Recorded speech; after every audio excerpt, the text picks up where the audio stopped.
Hi, first graders. I hope your week is going well. Is there a book that's your favorite, that you love it if your mom or your dad or your grandma or grandpa or friend reads it to you? Well, I have one of those books with me today that I'd like to read to you. It's called You Are Special by Max Lucado. I really like this book, and I think you will too. Maybe some of you have heard it before. The Weemics were small, wooden people. All of the wooden people were carved by a woodworker named Eli. His workshop sat on a hill overlooking their village. Each Weemic was different. Some had big noses, others had large eyes, some were tall, and others were short.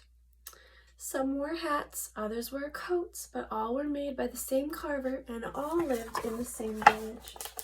Here are some of them.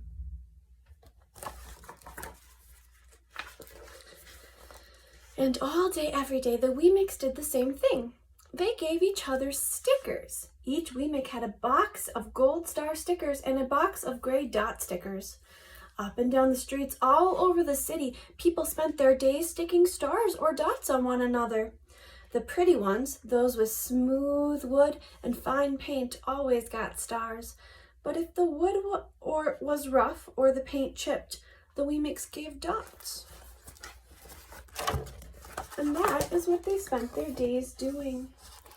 Going up and down the street, putting dots or stars on one another.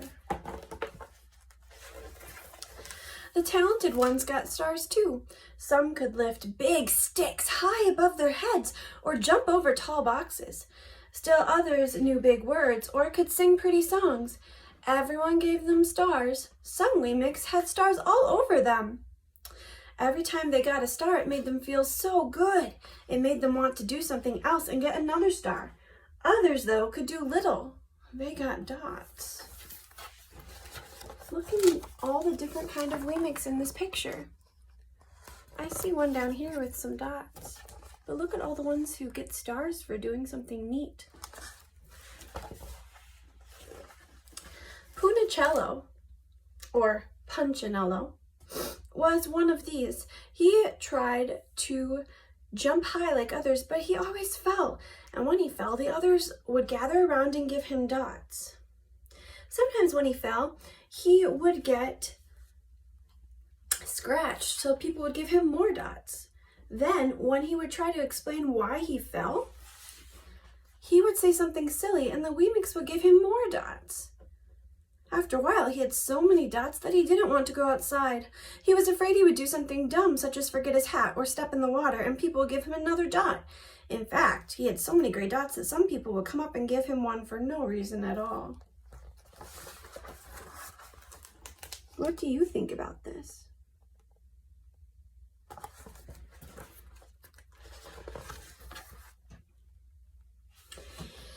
He deserves lots of dots, the wooden people would agree with one another. He's not a good wooden person. After a while, Punchinello believed them. I'm not a good Weemic, he would say. The few times he went outside, he hung around other Weemics who had lots of dots. He felt better about it then, because he wasn't alone. One day, he met a Weemic who was unlike any he had ever met. She had no dots and no stars. She was just wooden. Her name was Lucia. It wasn't that people didn't try to give her stickers, it was just that the stickers didn't stick. Some of the Weemics admired Lucia for having no dots, so they would run up and give her a star, but it would fall off. Others would look down on her for having no stars, but they would give her a dot, or so they would give her a dot, but it didn't stay either. It didn't stay either.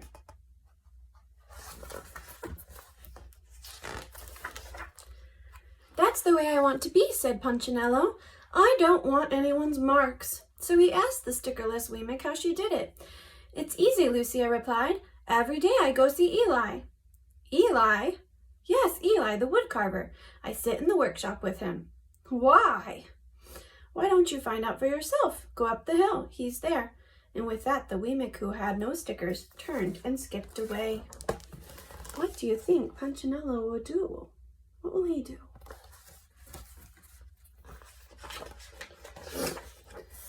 But will he want to see me? Punchinello cried out. Lucia didn't hear, so Punchinello went home. He sat near a window and watched the wooden people as they scurried around, giving each other stars and dots. "It's not right," he muttered to himself, and he decided to go see Eli. Do you think that was a good decision? He walked up the narrow path up to the top of the hill and stepped into the big shop. His wooden eyes widened at the size of everything. The stool was as tall as he was. He had to stretch on his tiptoes to see the top of the workbench. A hammer was as long as his arm. Punchinello swallowed hard. "I'm not staying here," and he turned to leave. Then he heard his name. "Punchinello!" The voice was deep and strong. Punchinello stopped. "Punchinello, how good to see you! Come and let me have a look at you." Punchinello turned slowly and looked at the large bearded craftsman. "You know my name?" said the little wee Mick. "Of course I do. I made you."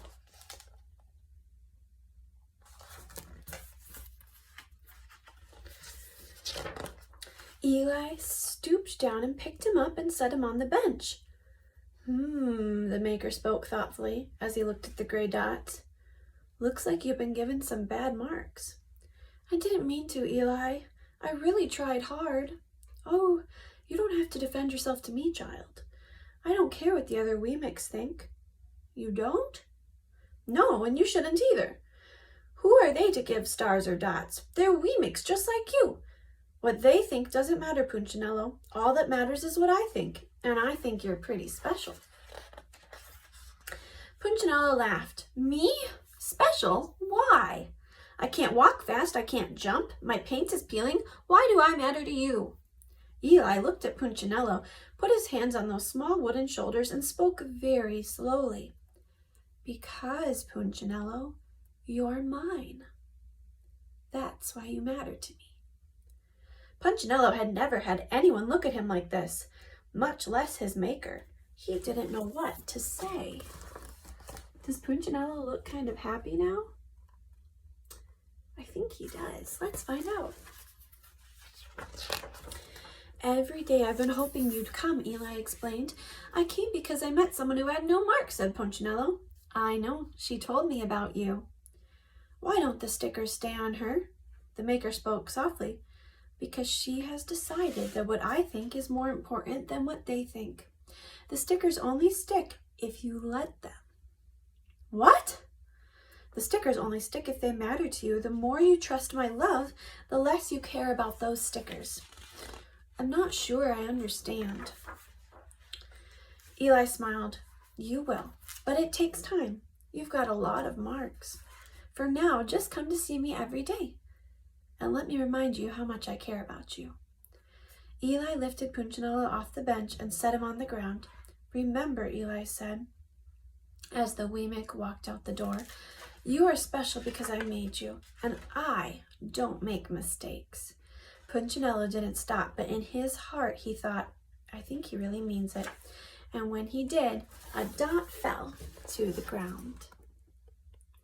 Well, boys and girls, I like that story because it reminds me that God made me and you special. Just like Punchinello's maker didn't make a mistake, God didn't make a mistake when he made you. In fact, there's a verse that we memorized in the Bible. It's from Psalm 139, and it talks about how God made us fearfully and wonderfully. That means God can't make mistakes, and he made us perfectly, just how God wanted to make us. So if you have brown hair or blonde hair or brown eyes or black eyes or blue eyes or green eyes, no matter how God made you, if you're loud, if you're funny, if you're smart, whatever, God made you just how he wanted you to be. So I hope you like that story. I like that story. And next time you don't feel special, remember that God always thinks you're special and he made you just how he wanted you to be.